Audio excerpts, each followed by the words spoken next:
lagi di Gaber Media Channel. Seperti biasa di video kali ini kita bakal bahas tentang cara curang untuk mengerjakan materi bahasa Inggris di UTBK.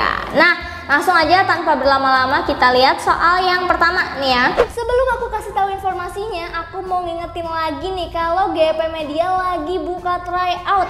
Nah, dari 15.000 aja kalian udah bisa dapetin fasilitas 3 kali tryout, dapat ebook, video pembahasan, prediksi kelolosan PTN, dan juga ada kelas online-nya lah. Jadi buruan, tunggu apa lagi? Yuk daftar sekarang. Di sini ada conversation antara Rahayu sama Emmy. Nah, di sini Rahayunya bilang, "Oh, I wish someone answer my call. It's been ringing for about 2 minutes," katanya gitu ya. Terus kata Emmy, "Maybe they are not home." The underlined sentences means, oke, jadi katanya apa sih makna dari yang di garis bawah di sini ya kan?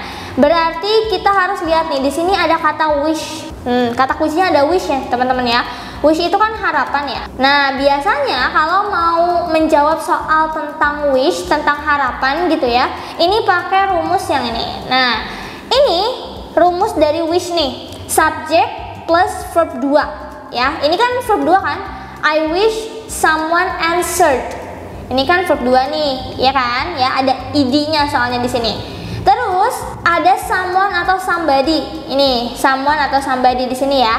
Nah, kalau kita ditanya apa sih makna sebenarnya, berarti kita nyari fakta dong. Nah, faktanya ini subject plus don't atau doesn't plus verb 1. Berarti subjeknya di sini kan dia I wish someone ya. Berarti ya subjeknya di sini kita bisa ambil di someone-nya itu. Terus dari answered ini kan positif nih kalimatnya ya. Nah, kita jadiin dia kalimat yang negatif. Berarti kalau dilihat di sini nih, kalau someone will answer berarti kan ini positif ya. Terus had answer juga positif. Kalau ini bukan phone ya, subjeknya kan tadi ya, subjeknya itu si someone-nya itu. Berarti ini juga bukan. Someone would answer juga bukan. Cari yang dia tuh negatif kalimatnya ya, berarti yang E. Kenapa negatif? Karena pertama depannya nobody nih, no one atau nobody ya. No, ada kata no. Dari yang tadinya ada seseorang jadi tidak ada ya, tidak ada satupun yang menjawab teleponnya gitu ya. Dan answer-nya jadi verb 1 gitu. Yang tadinya answered verb 2 ya, dia jadi verb 1 lagi tanpa id gitu ya. Oke, begitu. Jadi jawabannya yang E untuk soal yang pertama. Oke, gampang ya. Kita lanjut ke soal berikutnya. Oke, ini masih sama ya bentuk soalnya kayak yang tadi. Kalau misalkan kita lihat di bab bahasa Inggris nih, 2 soal pertama ini masuk ke materi subjungtif ya. Oke. Nah, kita langsung baca di sini. Ini ada kata if. Kalau tadi kita ada kata wish, nah ini ada if. Sama aja. If itu kan jika. Pengandaian juga sama kayak wish. If only his son had studied harder. Artinya, jika saja anaknya itu belajar dengan keras. Kayak, coba aja gitu ya, anaknya itu belajarnya lebih keras. Kayak gitu loh, kayak berarti faktanya anaknya tidak belajar dengan keras. Ya kan? Gitu. Jadi sama aja kayak yang tadi sebenarnya. Nah, cuman kita harus fokus di sini ada had. Ya kan? Had ini berarti nih sama studied nih ya. Ini kan berarti dia ngomongin tentang verb 2 ya. Verb 2 atau bisa juga ini perfect, bisa juga jadi verb 3 ya, tergantung konteks kalimatnya. Nah, di sini yang paling penting adalah tadi kalau di sini positif berarti it means-nya ini pasti kalimatnya negatif. Jadi kalau di sini nggak ada not, cari aja di ABCD yang ada not. Mana yang ada not? Ini kan didn't itu kan did not ya. Jadi jawabannya berarti A. Kalau yang ini kan nggak ada, ini juga nggak ada, ini nggak ada. Kak, ada never. Kalau never ini benar, tidak pernah sama sekali ya. Tapi kalau kebalikannya tuh kan ada satu kata lagi gitu ya. Never itu lawannya ever ya. Atau bisa juga always gitu ya kan. Kalau never tuh tidak pernah gitu ya. Kalau ever pernah atau always selalu gitu. Ini baru nyambung untuk diganti sama never. Tapi kalau di sini itu kata-katanya bukan always atau bukan ever, tapi di sini had studied gitu ya. Jadi kita harus fokus ke verbnya tetap ya. Jadi jawabannya itu yang A. Oke, gampang kan ya? Gitu. Oke, lanjut ya ke soal berikutnya nih. Oke, kalau ini ngomongin tentang kata kata ganti. Kalau di bahasa Inggris ini masuk ke materi tentang dependent dan independent clause ya. Jadi tentang klausa kalimat gitu ya. Atau kalau di bahasa Indonesia ini mirip sama kayak kata ganti orang. Nah, di sini nih kita belajar ya. Ini ada, kalau dilihat dari ABC-nya ada who, whom, whose, which sama that. Ya. Ini kalau misalkan kita lihat, who itu kan artinya siapa, ya kan? Kalau whom juga siapa, tapi biasanya ini untuk kata-kata dengan siapa. Tuh ya. Kalau whose punya siapa.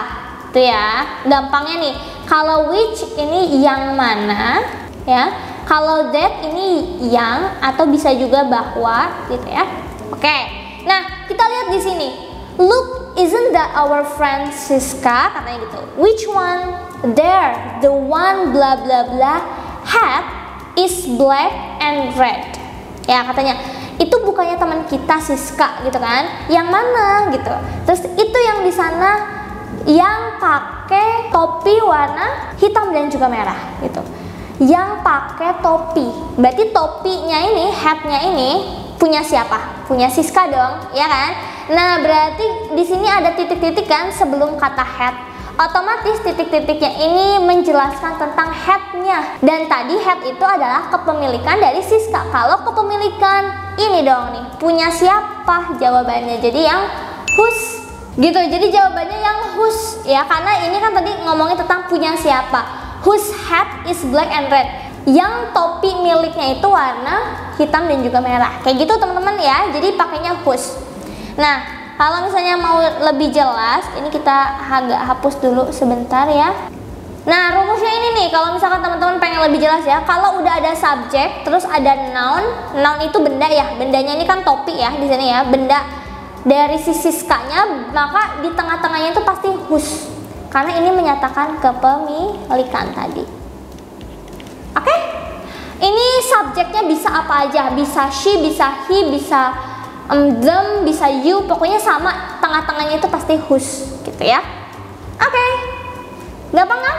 Next ya. Oke, terakhir nih. Oke. Ini kalau kita lihat masih ngomongin tentang klausa juga, karena di sini ada koma nih ya.